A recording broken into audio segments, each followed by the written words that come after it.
Hola, buenas tardes. Mi nombre es Antonio López Bermejo y les hablo desde Caravaca de la Cruz, en Murcia, España. Represento a la Fundación Española para la Lucha contra la Leucemia. Soy actualmente su presidente y saludo a APNAC, que es una organización guayaquileña hermana de la nuestra, que lucha por los mismos objetivos y a la cual nosotros desde aquí damos todo el apoyo que podemos dar. Bueno, esta es una charla, una exposición que yo hago de cuando en cuando con la idea de captar donantes de médula ósea. Y bueno, este es el título de la charla, de la conferencia. Nosotros estamos desde el año 92 en esta lucha. Estamos captando donantes de médula y poniéndolos en el registro nacional, que se llama REDMO, el registro español de donantes de médula ósea. Actualmente, con la aportación de la suma de todos los registros europeos, americanos y algunos asiáticos, Israel también está, pues en el mundo hay, como se señala aquí, unos 35 millones de donantes, incluidos los bancos de cordón umbilical.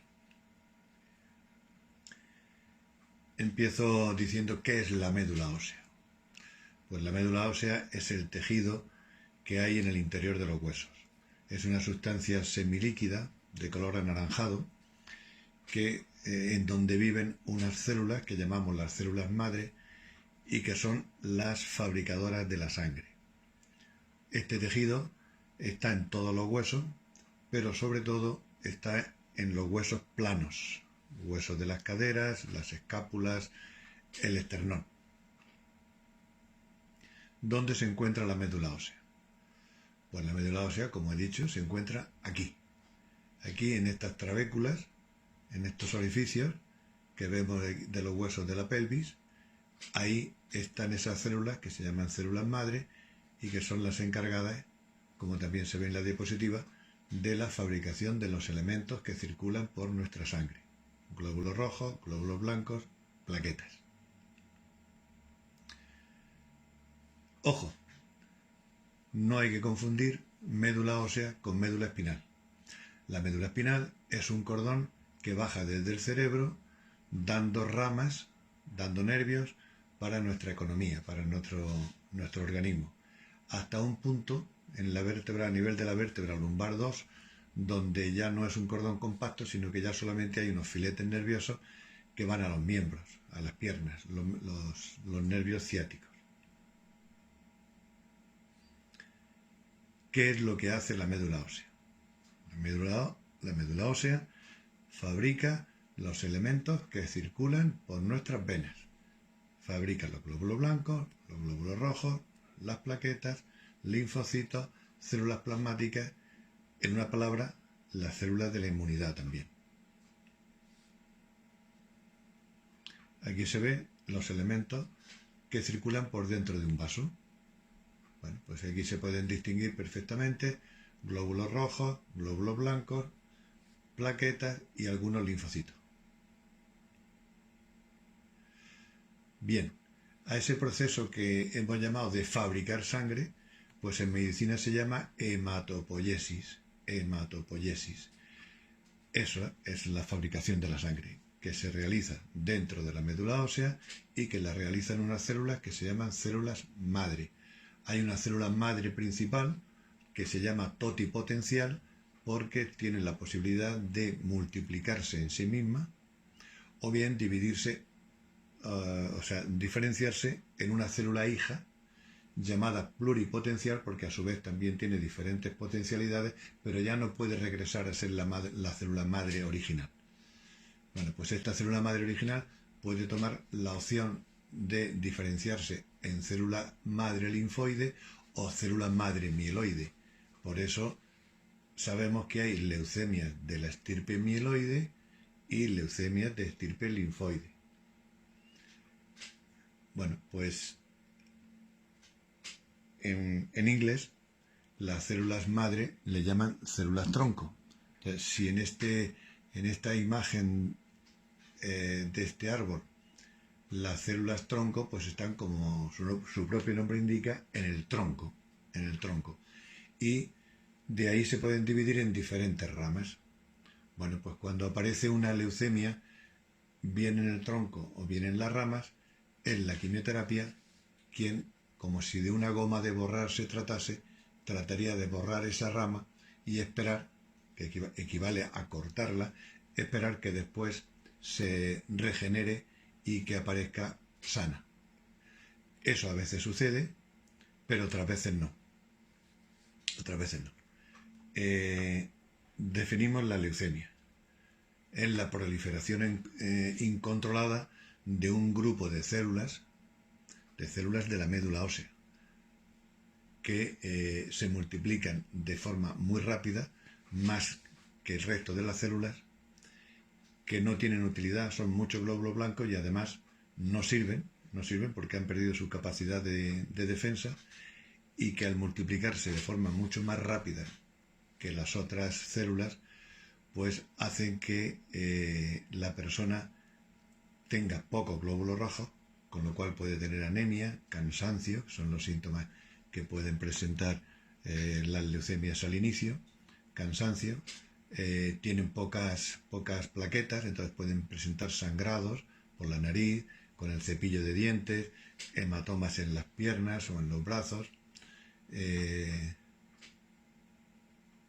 y además, como esas células no sirven para defender, pueden presentar también infecciones de repetición. Bueno, el tratamiento principal de la leucemia, y con el cual se deberían curar más del 80% de los casos, sobre todo en los niños, es la quimioterapia. La quimioterapia con todos los fármacos disponibles, siguiendo los protocolos internacionales consensuados, dándolos en su tiempo y forma, deberíamos ser capaces de curar el 80 o más de las leucemias. Entonces, solo ese pequeño porcentaje que no se deja curar con la quimioterapia es el subjetivo o el susceptible de recibir este tratamiento radical, que es el trasplante de médula ósea. No solamente se utiliza el trasplante en las leucemias, sino también en linfomas, aplasias y otros tipos de enfermedades. Tipos de trasplante de médula. Pues según de dónde recojamos la célula, el trasplante se puede llamar autólogo cuando es de uno mismo, cuando las células que se trasplantan proceden del mismo paciente; alogénico, que es cuando procede de otra persona; a su vez puede ser emparentado si es un hermano, o no emparentado si es una persona que resulta igual, pero que hemos encontrado en los registros internacionales de donantes. El trasplante haploidéntico es un nuevo tipo de trasplante que se hace dentro de la familia, siempre dentro de la familia, y al cual no se le exige el 100% de identidad, sino solo el 50%. Se hace de padres a hijos, de hijos a padres, incluso entre hermanos que no sean 100% compatibles. Y luego está pues la sangre de cordón umbilical. Esta sí se guarda en bancos, y cuando se necesita se hace una transfusión de esta sangre de cordón, que es rica en células productoras de sangre, es rica en células madre. El uso de los cordones está en franco desuso en Europa, en América también, sobre todo en Estados Unidos, que es donde más trasplantes se hacen, pero cada vez se están haciendo menos. Bien, y según de dónde proceden según el método de recogida de estas células, que habitualmente, viven dentro del hueso, pues hay un método que se llama recogida de sangre periférica o aféresis, y pinchando directamente en el hueso, que cada vez se hace menos. O sea, directamente recogemos la célula de la médula ósea. Ahora, el trasplante autólogo solamente lo utilizamos en algunas ocasiones como estrategia para dar más quimioterapia de la que mataría al paciente. La médula ósea es el órgano más sensible que hay a la quimioterapia y teóricamente en algunos casos, si fuésemos capaces de dar la quimioterapia suficiente para cargarnos todo el tumor, para cargarnos toda la médula ósea que hay en el interior de los huesos, pues podríamos curar la enfermedad. Pero claro, mataríamos al paciente porque no le dejaríamos producir elementos de la sangre, no los dejaríamos sin glóbulos rojos, sin plaquetas, sin glóbulos blancos que le defendiesen. Entonces, el procedimiento consiste en que en un momento de remisión de la enfermedad, remisión que a veces es aparente, se recogen las células.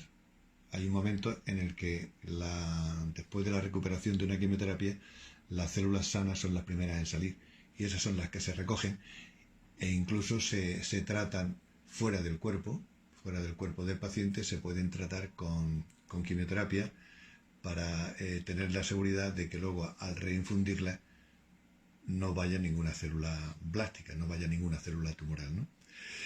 Entonces, en este caso, lo que curaría sería la quimio. O sea, lo del trasplante y de reinfundir las propias células del paciente simplemente es una estrategia para poder dar esa quimioterapia que consideramos curativa. Esto se hace en algunos casos. El verdadero trasplante es el alogénico. Es cuando las células a trasplantar proceden de otra persona. Si proceden de un hermano, se llama alogénico emparentado, pero esto solo sucede, al menos aquí en España, en el 20-25% de los casos, porque las familias son muy cortas en hijos. Tenemos muy pocos hijos, 1 o 2 como mucho. Entonces, en caso de que un paciente necesite un trasplante y que el hermano sea igual, esto solo sucede estadísticamente en el 20-25% de los casos. Por lo tanto, en el 75-80% de los casos tenemos que recurrir a los bancos internacionales. Bueno, en nuestro caso empezamos con el Banco Español, si no hubiese pasamos al Banco Europeo y si no ya al Banco Mundial, a buscar un donante, una persona que por casualidad sea 100% igual que nuestro paciente. Sería entonces un trasplante alogénico porque es de otra persona y no emparentado porque no es pariente nuestro. ¿Qué diferencias hay entre el autólogo y el alogénico? En el trasplante autólogo y el trasplante alogénico. Bueno, el autólogo simplemente sirve para sustituir la médula que hemos destruido con quimioterapia.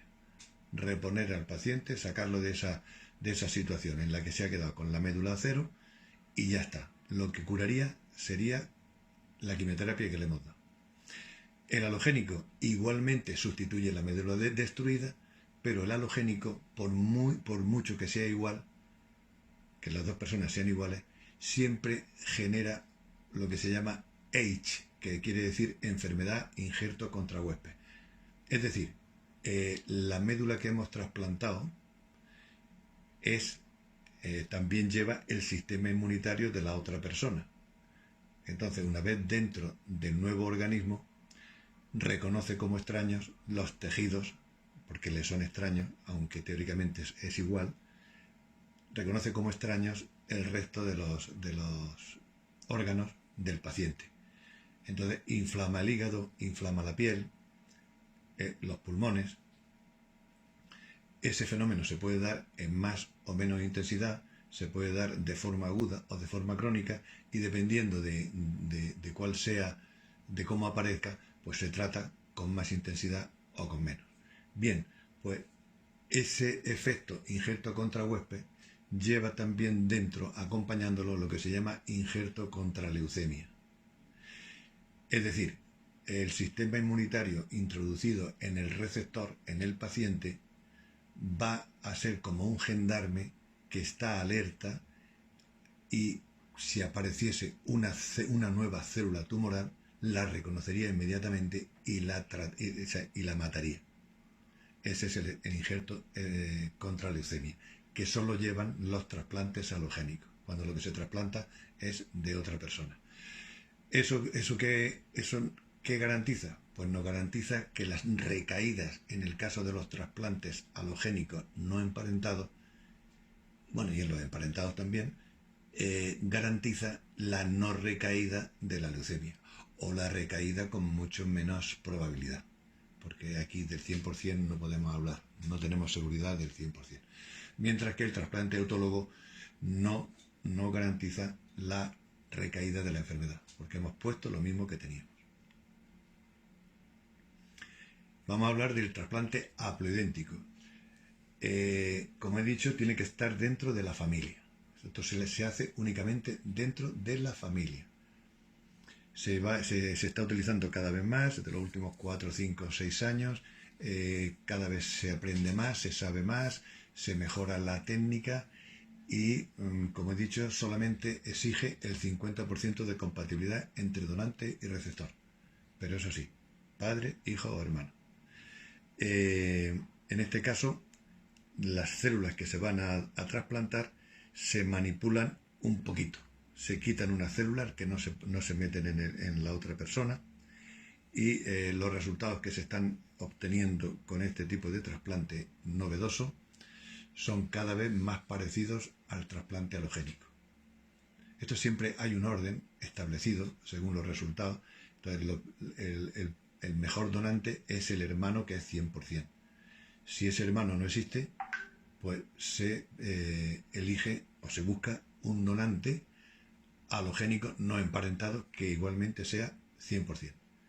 Hoy día, si esa opción tampoco se encuentra, sobre todo en el caso de los hispanos, de los latinos, ecuatorianos, peruanos, demás, que tienen una etnia diferente a los caucasianos, pues, y al estar poco representado en los registros, bueno, de hecho Ecuador no tiene registro de donante de médula, pues es difícil que encuentren en el resto del mundo un donante 100% compatible con ellos. Esta sería una opción. El padre comparte al menos el 50% con el hijo y el hijo comparte al menos el 50% con el padre o con la madre. ¿Cómo se recogen las células madre para el trasplante? Bueno, pues hay dos métodos, como he dicho anteriormente. Uno es recogerlos desde una vena del brazo, desde la sangre periférica. El procedimiento se llama aféresis y para conseguir que las células que habitualmente viven dentro del hueso salgan a circular por las venas, se le ponen unos medicamentos que son altamente conocidos y usados desde hace más de 50 años. Se le ponen al paciente como una especie de vacuna en el brazo, unos 2-3 días antes de la recolección de las células, y hace que esas células que habitualmente están dentro del hueso se multipliquen, y al multiplicarse salen a circular por la sangre. No caben todas dentro del hueso, entonces salen a circular por nuestras venas. Bueno, pues como se ve en la diapositiva, se pincha un brazo, uno de los brazos, se canaliza una vena y por ahí se van mandando pequeñas emboladas de sangre a la máquina. La máquina la máquina se programa y recoge el tipo de célula que queremos, y el resto lo devuelve otra vez al paciente. Dependiendo de lo moderna que sea la máquina, se recoge la sangre o se recibe la sangre de vuelta por el mismo tubo o por el mismo brazo o por el otro. Puede estar con los dos brazos canalizados o solamente uno. Y lo que se recoge, pues también se ve aquí en la diapositiva. Aquí el señor que está donando está mirando precisamente la bolsa que se señala con la flecha, donde están las células madre, y que se viene a recoger el volumen de 100-110 centímetros cúbicos. Tener en cuenta que una donación de sangre, una bolsa de sangre, son 450 mililitros, 450 centímetros cúbicos. Y cuando es médula, solamente 100-110. Este es el proceso que se hace en Europa en la inmensa mayoría de los casos. Y en España, casi el 100%. El otro método lo vamos a ver ahora, que es pinchando en el hueso directamente. En esta diapositiva primera, pues se ven las manos de dos profesionales. Se supone que el paciente está boca abajo y le están pinchando con dos agujas bien gordas y bien largas, le están pinchando en las dos crestas ilíacas. Eso está, para que os orientéis, 4 dedos por debajo de donde viene a caer el cinturón del pantalón. En ningún caso estas punciones pueden afectar la médula espinal. En ningún caso este procedimiento puede afectar a la movilidad, o como alguien dice, te vas a quedar paralítico, porque se pincha por debajo en un lugar diferente. Se verá también en la siguiente diapositiva. Este método, ya digo, yo lo pongo para que se sepa que es otra opción, pero cada vez se usa menos y en España prácticamente nada.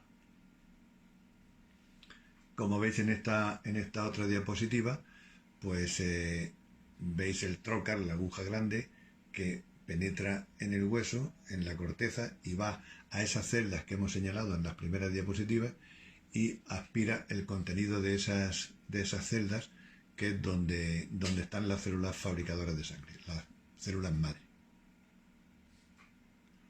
Volvemos a la diapositiva del inicio, donde efectivamente la médula espinal no tiene nada que ver con eso, y sí se utilizaría en el caso de que la recogida de las células fuese pinchando en el hueso. Entonces, para pinchar en el hueso, que es doloroso, pues se procede a pinchar a nivel de la vértebra lumbar 2, a partir de la vértebra lumbar 2, donde ya no había cordón macizo, sino que solamente hay unos filetes nerviosos y hay un espacio libre. Ahí se pincha, se mete un anestésico local y deja al paciente dormido desde ese nivel hacia abajo, lo que permite, como veremos en la siguiente diapositiva, pinchar 4 dedos por debajo de ese nivel en las crestas ilíacas, en los huesos de la pelvis, y recoger las células. En esta diapositiva se ve el punto señalado con una X en el centro de la columna, que es donde hemos metido la anestesia local, y nos deja desde ese nivel hacia abajo, nos deja al paciente sin sensibilidad, sin dolor. Entonces se pincha en estas crestas, en estos relieves que hay aquí, en uno y en otro lado, que se llaman las crestas ilíacas, las palas ilíacas. Ahí se pincha y se recogen las células. Pero como digo, esto es solo para información. Este método no se usa prácticamente. Bueno, y la tercera fuente de células madre es el cordón umbilical. El cordón umbilical es rico en células madre. La sangre se fabrica en el interior del hueso, pero en el adulto. En el feto, las células madre se fabrican también en hígado, en bazo e incluso en los propios vasos. Por eso las venas del cordón umbilical son muy ricas en este tipo de células y se pueden recoger. En esta diapositiva, pues una vez que ha nacido el niño y antes de que se desprenda la placenta, se canaliza con una aguja la vena umbilical y se aspira el contenido de esa vena, se recogen esa sangre. Incluso una vez que ya la placenta se desprende, pues también se puede ir pinchando con jeringa y aguja y se va aspirando el contenido de las venas que hay en la superficie de la placenta. Bueno, y el trasplante, en esta diapositiva en azul, con fondo azul, pues tenemos un esquema de cómo se hace el trasplante. Esto está, como digo, esquematizado y de forma muy sencilla, aunque realmente resulta mucho más complejo y hay que hacer muchos controles, ¿no? Bueno, pues aquí vemos que al paciente se le ha dado quimioterapia y también radioterapia, porque este paciente es un adulto. A los adultos se le destruye la médula dándole quimioterapia, se le destruye la médula para destruir el tumor que la ocupa, dándole quimioterapia. Y también se le da radioterapia para disminuir la función de los linfocitos que hay circulando por sus venas, porque esos linfocitos son células de defensa y pueden impedir que a la hora de meter las células del donante estos linfocitos las rechacen. Entonces con la radioterapia los atontamos un poco para que no lo reconozcan tanto. Bueno, en este caso es una señora, la donante.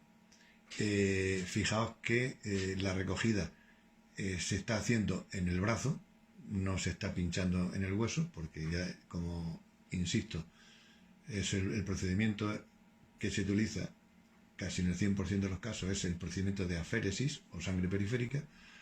A esta señora le han puesto esos factores que se llaman factores de crecimiento, esa medicina que hace que las células del interior del hueso se multipliquen, sale a circular por las venas, ahí las recogen, y aquí han recogido una bolsa que es la que se transfunde al receptor. Y se le transfunde en una vena. Aquí, si veis el catéter, viene al brazo. Normalmente se pone arriba en la clavícula, que es hay una vena más gruesa, ¿no? Pero veis que no se raja a nadie, no se le abre a nadie, ni al receptor ni al donante, a ninguno de los dos. Solo punciones. Bien, aquí podéis ver una niña que casualmente pues era ecuatoriana. La niña se llama Valentina. Pues Valentina tenía una leucemia. Le gustaba mucho columpiarse, le gustaba mucho jugar con el columpio.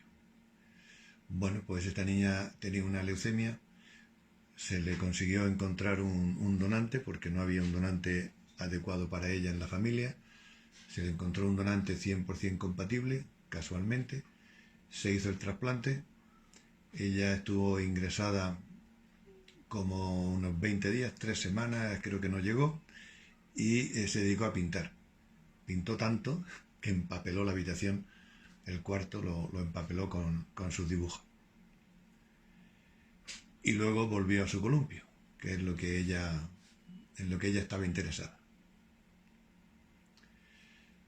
Bueno, la importancia de la donación de médula es la siguiente. En las siguientes diapositivas hacen referencia a nuestro servicio de salud. Entonces por eso me voy a extender en esta un poquito más. ¿Qué importancia tiene la donación de médula ósea? Pues mira, para tratar cualquier tipo de tumor, un tumor en el hígado, un tumor en el pulmón, un tumor de mama, de útero, necesitamos unos grandes profesionales. Nos hace falta un gran centro con toda la tecnología, cuanto más moderna y mejor. Pero para curar un cáncer que se llama leucemia, en muchos casos hace falta un trasplante. Y para hacer un trasplante es un poco de perogrullo, pero sin donante no hay trasplante. Es decir, para curar la leucemia nos hace falta lo mismo que para curar un cáncer de pulmón. Buenos médicos, buenos medicamentos, buenos hospitales. Pero además nos hace falta la donación de la médula por parte de una persona normalmente anónima y altruista. Esa es la única diferencia, que para curar una leucemia la sociedad, las personas nos tenemos que implicar. Esto en referencia a nuestro sistema sanitario, pues decimos que para tratar nuestras enfermedades la administración sanitaria nos da, este es uno de nuestros hospitales que trasplanta, nos da un hospital excelente, u otro, este es otro hospital que también trasplanta, nos da unos magníficos equipos, este es un equipo de uno de los hospitales, pero el SMS es el Servicio Murciano de Salud. El Servicio Murciano de Salud en ningún caso nos puede dar donantes.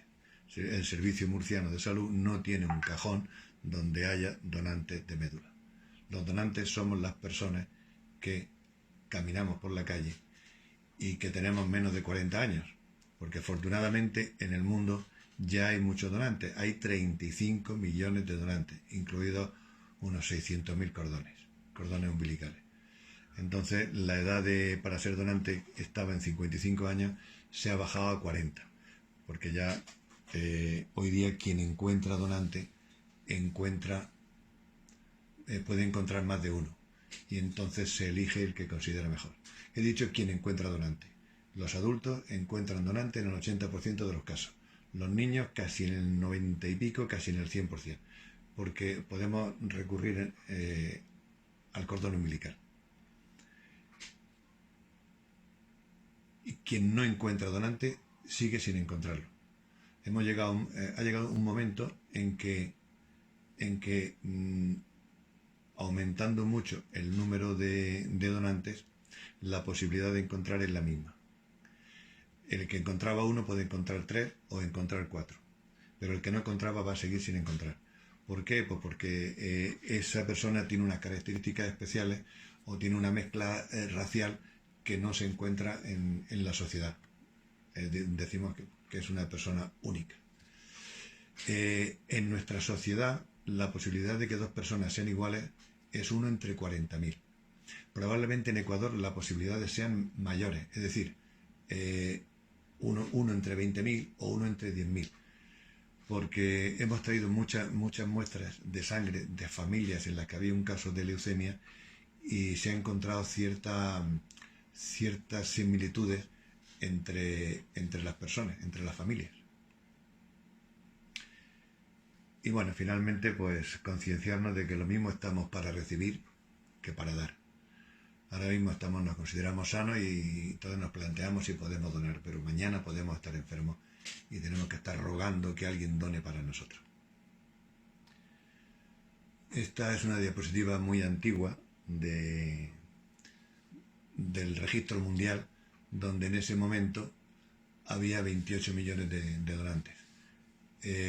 Ahora me han cambiado la interfaz de esta web y no he sabido sacar la diapositiva con el número de donantes, pero ya os digo que del orden de 35 millones. Y finalmente este es un modelo, el modelo de recogida de datos. Esto tiene dos caras. Por esta cara se ponen los datos personales y de domicilio, teléfono y demás para localizar a la persona en caso de que apareciese compatible con alguien. Y en la parte de atrás hay como una especie de declaración jurada donde se manifiesta no padecer enfermedades transmisibles del tipo de la hepatitis B, hepatitis C, virus de la inmunodeficiencia humana, tuberculosis activa, y también no padecer, bueno, por supuesto, cáncer, ni enfermedades autoinmunes. Y bueno, yo termino aquí siempre y entramos a las preguntas, pero en este caso las preguntas no voy a estar presente y no me las podéis hacer, así que lo doy por terminado. Un saludo a Nat, a Rafael Palacios y a los amigos que yo tengo en Guayaquil.